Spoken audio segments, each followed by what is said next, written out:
मंगल में सार्थक बनाना है तो एकमात्र भगवान की शरण है। और अगर कुछ भी और करोगे तो अपने को बर्बाद करोगे, सिर्फ बर्बाद करोगे, सिर्फ विनाश करोगे अपना, और कुछ मंगल नहीं कर सकते। ए भगवान ये पूर्ण कर दो। क्या किया तुमने भगवान के लिए? भगवान ने तुम्हें मानव देह दिया, भगवान ने प्रकृति दी, भगवान ने सब कुछ व्यवस्था की। तुम केवल पापाचरण करो, भगवान तुम्हारी नौकरी करे। तुम भगवान के अंश हो, भगवान ने तुम्हें देह दिया, भगवान ने प्रकृति दिया, तुम भगवान के लिए क्या कर रहे हो? तुम हमारी समाज के लिए जो भगवान ने रचा है उसके लिए क्या कर रहे हो? अपनी वासनाओं की पूर्ति। तो दंड नहीं भोगोगे और क्या भोगोगे? तुम्हारे गाली देने से भगवान कोई छोटे हो जाएंगे? तुम्हारे थूकने से आकाश गंदा हो जाएगा? तुम कर सकते हो तो सिर्फ अपना बुरा कर सकते हो और कुछ नहीं कर सकते। लिख लो हमारी बात। अगर कुछ भी मंगल हो रहा है तो भगवान के बनाए विधान से मंगल हो रहा है। संत समागम, हरि कथा, नाम जप, भगवत आराधना, ये उनकी कृपा से हो रहा है। तुम कर सकते हो तो शब्द लिख लो, केवल अपना बुरा कर सकते हो, वही बुरा कर रहा है। भगवान को गाली दे रहा है, भगवान को नहीं मान रहा, नास्तिकता बढ़ रही, मनमानी भगवान ने मेरा कर्जा नहीं। कर्जा लेते समय भगवान से पूछा था? कर्जा लेते समय भगवान से विनय की थी? धर्म से चला है तू? भगवान की आज्ञा का पालन कर रहा है तू? अरे भगवान तो सबके पिता हैं, परम उदार हैं। गाली देने वाले को भी प्रकृति से नहीं रोकते कि इसको श्वास मत लेने देना, ये मुझे गाली देता है। नहीं, अच्छी ऑक्सीजन देते हैं, पानी देते हैं, भोजन देते हैं, उसके लिए पृथ्वी फट नहीं जाती है, उसको भी पृथ्वी अपनी गोद में रखती है। जो भगवान को गाली दी, कैसे नीच बुद्धि वाले अपना काम बनाने के लिए आए हो और अपना काम बिगाड़ रहे हो। जिनसे काम बनना है उन्हीं में नास्तिकता कर रहे हो। कौन है आधार यहां इस जगत का? वही सर्वाधार परमात्मा। तुम अंधे हो, दिखाई नहीं दे रहा? ये सूर्य किसके बल से तेजवान है? ये वायु किसके बल से चलती है? किसके बल से पृथ्वी? आप देखो किसके आदेश से हो रहा है।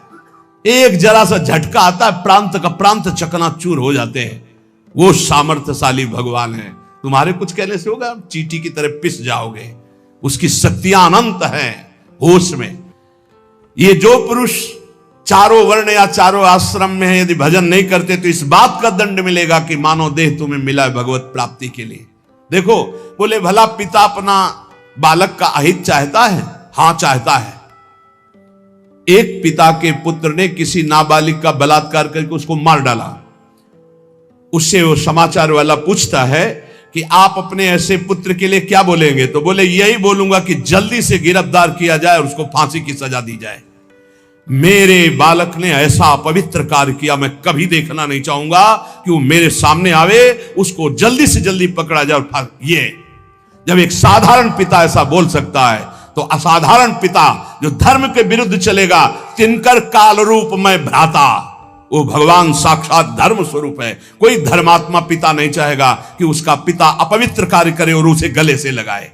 फिर भी मेरे भगवान कह रहे हैं, अहम तो हम सर्व पापेभ्यो मोक्षयिष्यामि मा शुचा अपिचेत सुदुराचारो भजते माम अनन्य भाग। महादुराचारी भी हो तो आ जाए कह के कि प्रभु मैं आपका हूं, आपके सिवा कोई मुझे नहीं बचा सकता, तो मैं तुम्हें साधु सम्मंतव्य सम्यक व्यवसिता हिस्सा, मैं तुम्हें साधु बनाऊं। फिर भी भगवान को कैसे शब्दों से बोलते? कोई भगवान नहीं।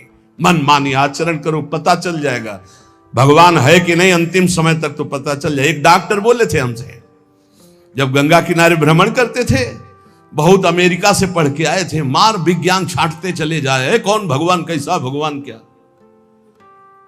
अब गंगा किनारे तो एक अलग रहनी थी, उदासीन, ना बोलना किसी से। तो उनसे कहा नहीं, ऐसा अपमान मत करो, भगवान अब कैसे हम तुम्हें छाती चीर के दिखावें कि हैं हम ऐसे जी रहे हैं, ये साधु महात्मा ऐसे जी रहे हैं, केवल हवा में जी रहे हैं, नर्क स्वर्ग की चाह नहीं।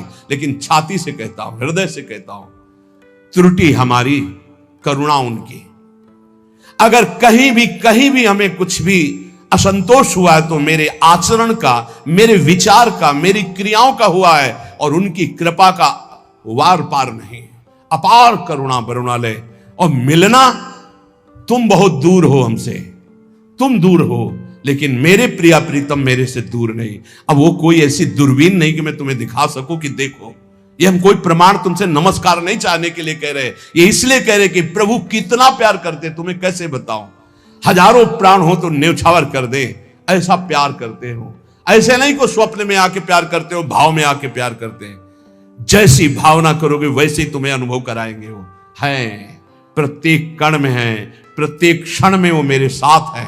ऐसा बिल्कुल माइक से कह रहा हो, आचार्य बल से, गुरु बल से, कि विश्वास करो वो केवल ध्यान का विषय नहीं है, वो केवल भजन का विषय नहीं है, वो मित्र की तरह मिलते हैं, वो संभाषण करते हैं, वो साथ खेलते हैं। पर ये बात वही देख सकता है जो उन तक पहुंच चुका है, जो उनके चिंतन में तन्मय है। अन्यथा ये मायाकृत नेत्रों से बात नहीं देखी जा सकती। इसलिए उसका पतन निश्चित है जो मनुष्य शरीर पाकर के भजन नहीं करता है। भगवान ने केवल भजन के लिए दिया है।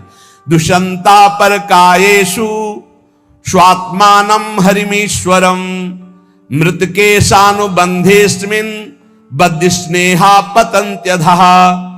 भाई शरीर का अभिमान मत करो, ये मरा ही मरा, अभी मरा या कल मरा, मरा ही है पक्का। मृत्यु प्रतिपल साथ है। ये शरीर मृत शरीर समझो, कब छूट जाए कुछ पता नहीं। इसके संबंधी भी छूट जाएंगे। इस शरीर से प्रेम गांठ करने का मतलब है नरक यात्रा तय करना। इसलिए इससे ज्यादा प्यार मत करो। इसे खूब कई बार हमने प्रार्थना की साधकों से कि शरीर को ऐसा समझो जैसे कंजूस मालिक बेईमान नौकर से काम लेता है, ऐसे ले इससे। इसको छूट दे दी तो ये पूरी की पूरी जिंदगी बर्बाद कर दे। इसे बेईमान जैसे नौकर ना हो। ईमानदार नौकर अपने आप काम करता है, ये अपने आप नहीं करेगा। बेईमान नौकर जो आराम करना चाहता है, लगाओ काम में 4 घंटे, 124 घंटे में 20 घंटे इसको संसारिक काम, साधना के काम, भजन कार्य, आनंद समेट लो। यहां कमाने आए हो, यहां कोई तुम्हारा घर नहीं, कोई मकान नहीं, कोई दोस्त नहीं, कोई परिवार नहीं। ये परदेश है स्टेशन जैसा। तुम्हारी टिकट कटी, भागे, पूछोगे भी नहीं कि ये पत्नी तुम कैसे रहोगी, ये बच्चों तुम कैसे रहोगे। नहीं, चले गए, दोबारा कभी देखने को नहीं मिलेगा। न तुमको वो, न वो तुम्हें, कभी नहीं मिलेगा। ये ऐसा माया का जादू का खेल, सत्ता ही खत्म हो जाती है। इसलिए हे भाई, इस शरीर में रहने वाले अपने स्वरूप को जान लो और किसी से भी द्रोह मत करो। वो मूर्ख हैं जो इस अपने शरीर को तो अमर मानते हैं, दूसरे शरीरों को मारकर खाते हैं मांस। देख लो, ये ऋषि मुनियों की वाणी है। आत्मस्वरूप को पहचान लो, वही आत्मा चीटी में, वही सर्वत्र भगवान है। वो मूर्ख हैं जो अपने शरीर को आत्मा मानकर पोषण करते हैं, दूसरे शरीरों की हत्या करके उनका मांस खाते हैं। बोले हम हत्या नहीं करते, हम तो दुकान से ले आते हैं, तो बराबर फल मिलता है। कर्ता, प्रेरक, अनुमोदन, तीनों को बराबर पाप मिलता है। एक जो काट रहा है, एक जो खरीद के ला रहा है, और एक जो बनाकर पका करके खा रहा है, खवा रहा है। तीनों को नरक बराबर दंड मिलेगा। कर्ता, प्रेरक, अनुमोदन। ये कैवल्यम संप्राप्ता ये चातातिश्च मूढ़ताम त्रैवर्गिका क्षणिका आत्मानम घातयन्ति ते। जो लोग ये भगवत प्रदत्त शरीर प्राप्त करके कैवल्य परम पद प्राप्त नहीं कर लेते और ज्ञान बघाड़ते रहते हैं, वो पूरे ज्ञानी भी नहीं है और पूरे मूर्ख भी नहीं है। उनकी बड़ी दुर्दशा होती, ना इधर के रहते ना उधर के रहते, मजरे ढो। सदैव वो अर्थ, काम, वासना इन्हीं में फंसे रहते हैं। एक क्षण के लिए उनको चैन, शांति नहीं मिलती। जो मनुष्य शरीर पाकर अपना उद्धार नहीं कर लेता, वो अपने पैरों में मानो अपने हाथ से कुल्हाड़ी मारकर काट रहा है, वो आत्मघाती है, वो दुर्गति को प्राप्त होता है। एत आत्महनो अशांता अज्ञाने ज्ञान मानिनः सीदंत्य कृत कृत्या वही कालध्वस्त मनोरथा। ऐसे जो ज्ञान बगाड़ते रहते हैं और ब्रह्म बोध नहीं किया, निरंतर भजन नहीं करते, इनको आत्मघाती कहते हैं। जानते हैं पर मानते नहीं हैं। ये इन आत्मघातियों को कभी शांति प्राप्त नहीं होती, इनकी कर्म परंपरा कभी नष्ट नहीं होती। काल भगवान सदा सर्वदा इनके मनोरथों पर पानी फेरते रहते, हृदय की जलन विषाद कभी मिटने को नहीं होती। इसलिए हित्वात्यायास रचिता गृहापत्य सुहृच्छ्रियः तमो विशन्त्य निच्छन्तो वासुदेव परांगमुखा। वासुदेव भगवान श्री कृष्ण के चरणों का आश्रय ले लो, उनसे विमुख मत हो। विमुख होकर यदि तुमने धन रुपया पैसा मकान सब समेट भी लिया तो भाई जब जाओगे कुछ साथ नहीं। एक बार कृष्ण कहा, एक बार राम कहा, एक बार राधा कहा, ये सत्य वस्तु तुम्हारे साथ जाएगी। इसलिए बार बार राम राम कृष्ण कृष्ण हरि हरि राधा राधा बोलते हुए अपना काम करो तो तुम्हारा लौकिक भी पुष्ट और पारलौकिक भी पुष्ट हो जाएगा। जो भगवान नाम जप नहीं करता, भगवान से विमुख है, ना चाहने पर भी विवश होकर उसे घोर नरक में जाना पड़ता है। इसलिए सदगति प्राप्त करने के लिए नाम जप अत्यंत आवश्यक है। ये कलिकाल की बड़ी महिमा वर्णन की भगवान व्यास जी ने। जो फल सतयुग में 10,000 वर्ष ब्रह्मचर्य रहकर दोनों हाथ उठाकर दाहिने पैर के अंगूठे के बल खड़े होकर भजन करने से मिलता था, ध्यान दीजिए कितना कलयुग का कृपा प्रसाद है। कलयुग को बहुत बुरा कहा जाता है, तो ये बात पक्का समझो, दो पक्ष सब में होते हैं, कृष्ण पक्ष और शुक्ल पक्ष, एक अंधेरे का पक्ष एक प्रकाश का। तो कलयुग में दो पक्ष हैं। एक अंधेरे का पक्ष अगर भगवान से विमुख हो तो नष्ट कर देगा। यहां कह रहे हैं भगवान महर्षि वेद व्यास देव जी, यत्कृते 10 वर्षैस्त्रेतायाम हायनेन तत् द्वापरे तश्च मासेन होरात्रेण तत्कलौ तपसौ ब्रह्मचर्यस्य जपादेश्च फलम द्विजा प्राप्नोति पुरुषस्तेन कलिसाध्यति भासितम। सतयुग में 10,000 वर्ष ब्रह्मचर्य से रहकर दाहिने पैर के बल अंगूठे के खड़े होकर दोनों हाथ उठाकर मंत्र जपने से जो फल मिलता था वह त्रेता में 1 वर्ष ऐसी साधना, द्वापर में 1 मास 1 महीने, और कलयुग में 24 घंटे नाम कीर्तन करने से वो फल प्राप्त हो जाता है। सतयुग में 10,000 वर्ष तक, सोचो कितना बड़ा।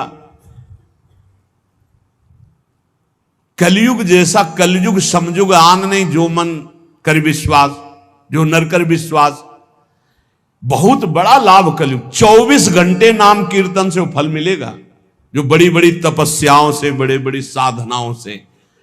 बोले सतयुग बहुत श्रेष्ठ है, द्वापर त्रेता बहुत श्रेष्ठ है, हमें लगता कलयुग बहुत श्रेष्ठ है। धन्य है कलयुग जो 24 घंटे नाम कीर्तन से वो हजारों वर्ष की तपस्या का फल प्राप्त करा दे। भगवान व्यासदेव जी कहते हैं मैं कलयुग की पूजा करता हूं, मैं उसे सर्वश्रेष्ठ कहा कि सतयुग में ध्यान, त्रेता में यज्ञ, द्वापर में देवार्चन, ध्यायन कृते यजन यज्ञ त्रेतायाम द्वापरेर्चयन यदाप्नोति तदाप्नोति कलौ संकीर्त केशवम।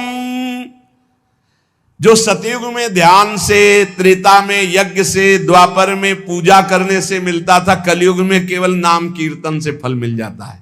इसीलिए नाम संकीर्तनम यस्य सर्व पाप प्रणाशनम। कलयुग में सबसे बड़ी साधना नाम जप करो, नाम कीर्तन करो, लीला चरित्र गाओ, लीला चरित्र सुनो।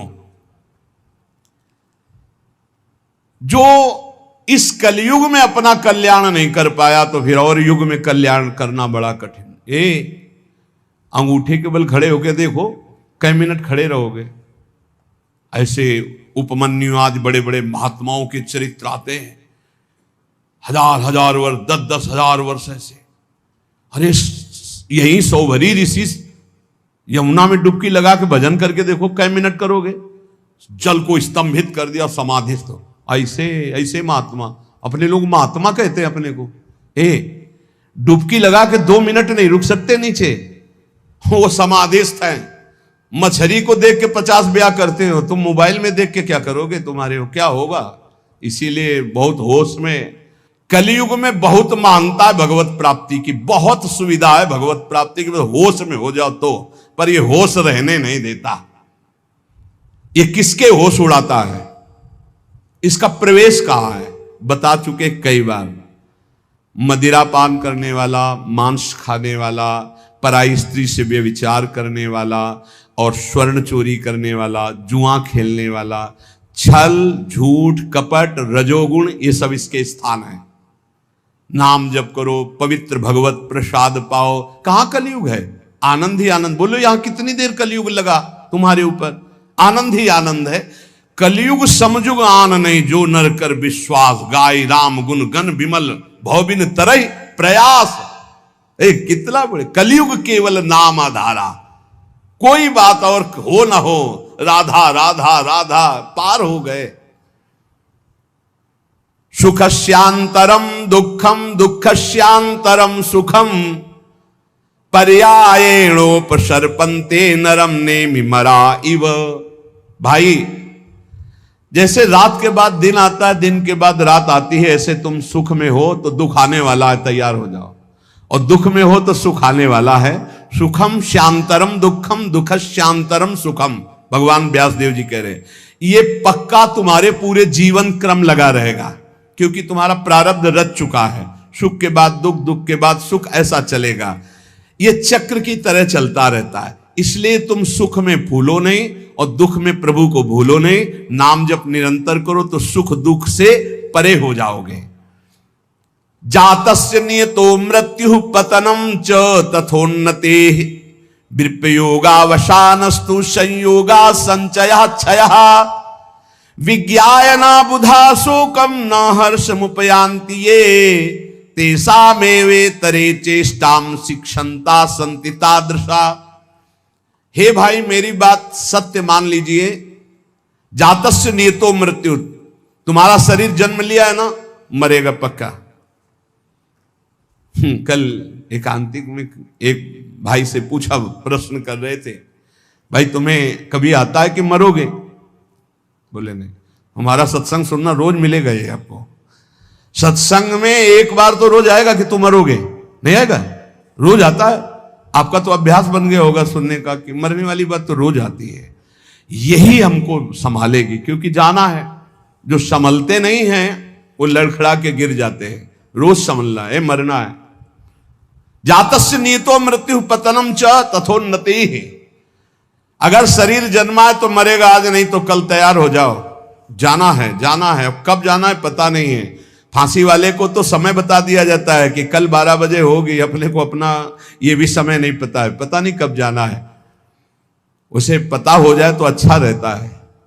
सब डर जाते कि इतना रह गए। बर्थडे कोई तो मनाता नहीं, शोक डे जरूर मनाता, लेकिन अब पता नहीं इसलिए बर्थडे मना रहे हैं। वैसे तो नहीं मनाना है, नहीं मनाना है। मनाना है गुरु प्रदत्त जन्मदिन। जिस दिन से दीक्षा हुई वही दिन हमारा सार्थक है। और यदि मनाना है तो नाम कीर्तन करके मनाना है। बर्थडे कैसे मनाया जाता है जानते हो? प्रिया प्रीतम को विराजमान करो, श्रृंगार करो, ब्याहुला करो और रात भर कीर्तन करो और खूब सबको पकवान पवाओ और जय जयकार लगाओ। हम कह रहे रोज बर्थडे मनाओ, बहुत बढ़िया है भैया। इस तरह का बर्थडे, इस तरह का बर्थडे। खोल रहे हैं शराब, गंदी गंदी सब खान पान और नाच रहे हैं, और ये कोई बर्थडे? समय नष्ट कर रहे हैं। कितना कीमती, राधा राधा राधा, कितना कीमती समय आप कैसे नष्ट करो? बहुत लोभ लगता है। इतना कीमती, एक श्वास खरीद नहीं सकते 50 वर्ष की कमाई में। 50 वर्ष की कमाई की जो श्वासें तुमने व्यर्थ की, सब श्वासों के द्वारा जो आपने धन एकत्रित किया, एक श्वास नहीं खरीद सकते। ऐसा कीमती श्वास राधा राधा। कह रहे हैं नित्य ये ध्यान रखो कि शरीर जन्मा है तो मरेगा। कुछ अच्छा नहीं लगेगा ये बात ध्यान रखने पर, नहीं लगता अच्छा, कुछ अच्छा नहीं लगता। बस यही लगता है कि एकांत हो जाए, कितना भजन कर ले, बस यही सार्थक है। जीवन की सार्थकता नाम जप कर लो। मरना है यार, कोई साथ नहीं जाने वाला। और आपको अनुभव की बात बता रहे, सब अपने लिए तुमसे प्यार करते, तुम्हारे लिए कोई प्यार नहीं करते। किसी ने हमसे कहा कि आपको तो बहुत लोग प्यार करते हैं। हम कहा आपकी नजर में, हमारी नजर में नहीं। वो कहा क्यों, आपको ऐसा क्यों नहीं लगता? हम कहा हमें इसलिए नहीं लगता कि सब अपने लिए हमें प्यार करते हैं। हमारे लिए तो प्रिया जो प्यार करती है, सिर्फ प्रिया जो, वो हमारे लिए प्यार करती है। सब अपने लिए, हमारे लिए नहीं। हमारे लिए तो प्यार करते तो पहले भी प्यार होता ना, नहीं हुआ। हमारे लिए तो प्रियाजू पहले भी प्यार करती थी, अब भी प्यार करती है, और वो करती ही रहेंगी क्योंकि उनका स्वभाव है ऐसा। संसार का प्यार भगवत समर्पण करने के लिए हमें मिल रहा है। आपका प्यार लिया प्रियाजू के चरणों में समर्पित, हमारे लिए नहीं, हमारी प्रियाजू के लिए। हमारे लिए प्यार सिर्फ हमारी प्रियाजू का है। आप प्यार करते हैं प्रियाजू के लिए, आप प्यार करते हैं, उस प्यार को प्रियाजू के चरणों में हम चढ़ाते हैं। वो प्यार मेरे लिए नहीं, वो प्रियाजू के लिए, जिससे आपको प्रियाजू कृपा करके प्यार करें, आपका दुख नाश करके परम सुख प्रदान करें।